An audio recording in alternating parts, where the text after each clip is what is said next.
যারা প্রকৃত খাওয়াখোর তারা হইলো এইসব খাবারের মর্ম বুঝবে, সবাই বুঝবে না। তো দেখেন আমার আজকের রেসিপি হইলো কি, পানি খোলা ইলিশ মাছের পানি খোলা, আর হইলো গিয়া ডিম দিয়া ডাল দিয়া শাক। হ্যাঁ, তো এমনে এমনে না, শুধু একবার আমি কমো যে শুধু খালি একবার সেম ভাবে রান্না করে দেখেন আমার মতো, তাইলে বুঝবেন যে মানে কতটা টেস্টি। একদম সিম্পল উপকরণ, সিম্পল মশলা, সময়ও কম লাগে। আর সবসময় একঘেয়েমি খাবার খাইতে খাইতে না বোরিং বোরিং লাগে, হ্যাঁ ভাল লাগে না। তো যারা শাক পাতা লতা এইসব টাইপের আনকমন বা ডিফারেন্ট টাইপের কোনো খাবার পছন্দ করেন, তারা এই রেসিপিটা ফলো করবেন। তা দেখেন আমি এখানে নিয়ে নিলাম পেঁয়াজ আর কাঁচামরিচ, আর কিচ্ছু নেই, এটাকে পেস্ট করে নিলাম। দিয়ে দিলাম ওই পাতিলে, দিয়ে দিলাম হলো গিয়া 3 টুকরা ইলিশ মাছ। আমার কাছে 3 টুকরা ছিল, যেহেতু মানুষ কম মাত্র আমরা 2 জন খাবো, এই জন্য এক বেলাতে যতটুকু লাগে দিয়ে দিলাম সরিষার তেল। একদম সিম্পল রান্না।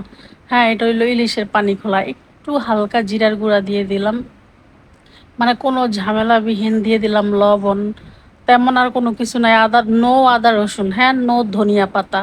কোনো আদা রসুনও দিবেন না, কোনো ধনিয়া পাতাও দিবেন না, তখন এই ইলিশের পানি খোলার আসল টেস্টটা কখনোই পাবেন না। তো এটাকে একটু ভালো করে মাখায় নিতে হবে। আর আমার এক হাতে ক্যামেরা, তো মানে মোবাইল ধরে রাখছি আর পাতিলটা নড়বড়ে করতেছে, তো এই জন্য পাতিলটা নড়ানড়ি করতেছে। তো এটাকে আমি ভালোভাবে হলো মশলাটাকে মাখায় নিচ্ছি। মাখিয়ে রেখে এটাকে আমি কি আর কিচ্ছুই দিব না, শুধু দিয়ে দিব কি পানি। হ্যাঁ, পানিটা অবশ্যই একটু পরিমাণে বেশি লাগবে। কারণ হচ্ছে পানি খোলা, নামই তো হচ্ছে পানি খোলা, ঠিক আছে না? তো এই পানিটা বেশি লাগবে, আমার কম হয়ে গেছে। তো আমি একটু দেখতেছি, একবারে ঢেলে দিবেন না, আবার এক বালতি এনে ঢাইলা দিলে সমস্যা। পানি শুকাইতে শুকাইতে পরে মাছই শুকায় যাবো, ঠিক আছে না? তো আমার আর একটু লাগছিল, আমি দিয়ে দিলাম। আর এই ইলিশ মাছের পানি খোলা আপনি যত বেশি জাল করবেন তত বেশি মজা।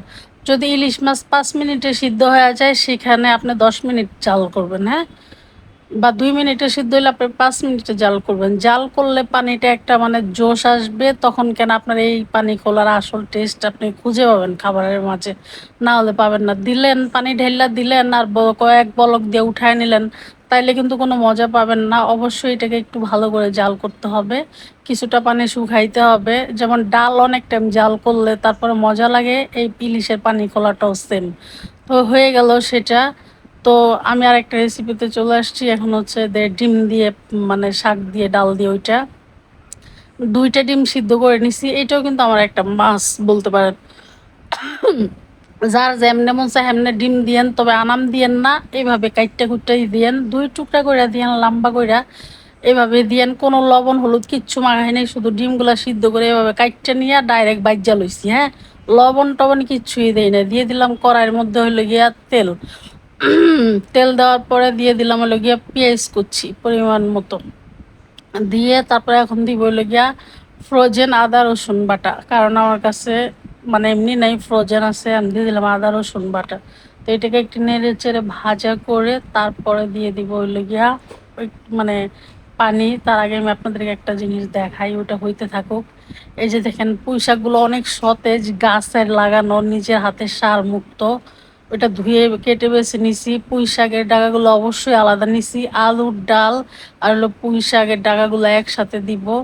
আর মসুর ডাল ধুয়ে নিছি আর ডিমগুলো ভেজে নিছি। তো দিয়ে দিলাম পেস্টের সাথে হলো গিয়ে লবণ। হ্যাঁ, লবণ দিয়ে দিলাম, লবণ দিয়ে একটু নাড়াচাড়া করে দিলাম হলুদের গুঁড়া। হলুদের গুঁড়া, যেহেতু এটা ডাল আলু হবে, সেক্ষেত্রে আপনার হলো গিয়া ডাল আলু আর হলো গিয়া শাক হবে, সেক্ষেত্রে মরিচের গুঁড়োটা একটু বেশি দিবেন, মানে ঝালের পরিমাণটা একটু বেশি দিবেন। তাহলে এটা খাইতে ভালো লাগবে। একটু মানে হালকা, তেমন ঝালও না তেমন ইও না। যারা ঝাল বেশি খাইতে চান তারা 1 ডিব্বা ঢাইলা দিন, সমস্যা নাই। আমি অত ঝাল খাই না, যতটুকু লাগে অতটুকু দিলাম। দিয়ে দিলাম হলো গিয়ে জিরার গুঁড়া। হ্যাঁ, হলুদ মরিচ লবণ জিরার গুঁড়া। এখন দিলাম হলো গিয়ে কি ধনিয়ার গুঁড়া, এটা অবশ্যই দিবেন। এটা দিলে এটার আপনি আসল টেস্টটা পাবেন। আমি কিন্তু এমনি অহরহ শাকের মধ্যে আদা রসুন পেস্ট আপনার ব্যবহার করি না, যেহেতু এটা আপনার ডিম আলু ডাল দিয়ে রান্না করা হবে, সেই ক্ষেত্রে দিবেন। হ্যাঁ, দিলে কিন্তু অনেক বেশি ভালো লাগে। কোনোটা ছাড়া কোনোটা কম না, এক একটা কারণ এক একটা। তো মশলাটা কষে আসার পর দিয়ে দিলাম কাঁচামরিচ। শুধু আমি বলবো যে একবার ট্রাই করেন, হ্যাঁ, তাইলে বুঝবেন যে এটা কতটা মজা। তো দিয়ে দিলাম আলু কুচি, এখন দিয়ে দিলাম মশারির ডাল। হ্যাঁ, তো এটা আপনারা যে কোনো ডাল দিয়ে খাইতে পারেন। সেক্ষেত্রে আপনাদেরকে মোটা মোটা ডাল হইলে আগে সিদ্ধ করে নিতে হবে, এমন টাইপের কিছু আর কি। এটা কিন্তু অনেক বেশি ভালো লাগে খাইতে। তো এটাকে আমি ভালো করে কষায় নিব যাতে করে কাঁচা স্মেল থাকে ওইটা চলে যায় নেড়ে চেড়ে।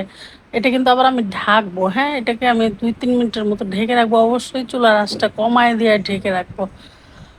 ওটাকে আমি 2-3 মিনিটের মতো ঢেকে রেখে আমি এখন কিন্তু ঢাকনা সরাই তারপরে কেন আমি পুঁই শাকের টাকাগুলো দিছি।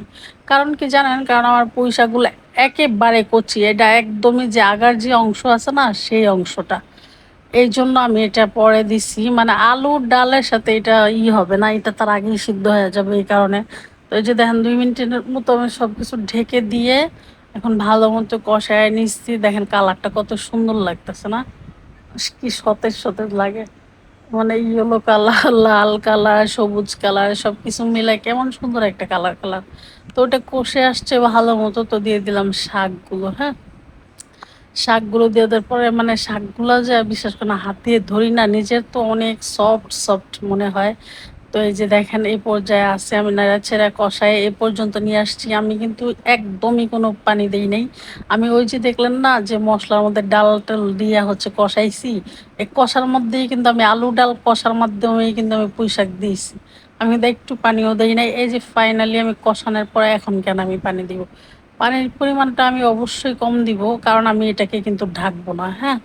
আমি কখনো মানে এই টাইপের রান্নাগুলো যেটা মনে করি যে শাকটা জলদি সিদ্ধ হয়ে যাবে সেটা আমি কখনো ঢেকে রান্না করি না। ওর সাথে যে শক্ত জিনিসগুলো সেগুলো তো আগেই ঢেকে সিদ্ধ করে নিছি। এখন শাক ঢাকার কি দরকার, কালার নষ্ট হয়ে যাবে। তো এই যে দিলাম আমার ডিম নামের মাছের টুকরাগুলা দিয়ে দিলাম। এটাই আমাদের জন্য মাছ, আবার এটাই আমাদের জন্য ডিম। তো এটা যখন আপনারা খাবেন তখন সাইড থেকে এমন করে কেটে কেটে খাবেন আর কি। এটা কিন্তু খায়া দেখেন, হ্যাঁ, বানায়া দেখেন, তাইলে বুঝবেন যে আমি হাসা কইছি না মিশা কইছি। তারপর আমার কমেন্টের মধ্যে আইসা করেন কেমন লাগে। অবশ্যই এক গাদা ঝোল রাইখেন না, একটু মাখো মাখো রাইখেন। আর আপনি ভাজার সময় হলুদ মরিচ লবণ কিছুই দেওয়া লাগবে না, এমনিতেই ঢুকে যাবে। যেহেতু এই ডিমটা পাতলা করে কাটা, ওই যে তরকারির মধ্যে যেগুলো আছে না ওগুলার কারণে এমনিতেই সব মশলা ডিমের মধ্যে ঢুকে যাবে। ওইটা আপনি খাওয়ার সময় বুঝতে পারবেন, ঠিক আছে। এক্সট্রাভাবে কোনো কিছু মাখানোর দরকার নাই আপনার। তো এই যে দেখেন আমার এটা এই পজিশনে আছে। হয়েছে কি জানেন, আমার ওই লিগে শেষ হয়ে গেছিলো, লাইন গ্যাস চলে গেছিলো, তাই সিলিন্ডারে বসাইছি আমি। কি একটা অবস্থা দেখেন গ্যাসের। তো এখন দিলাম কি জানেন, একটু জিরার গুঁড়া, নামানোর আগে একটু জিরার গুঁড়া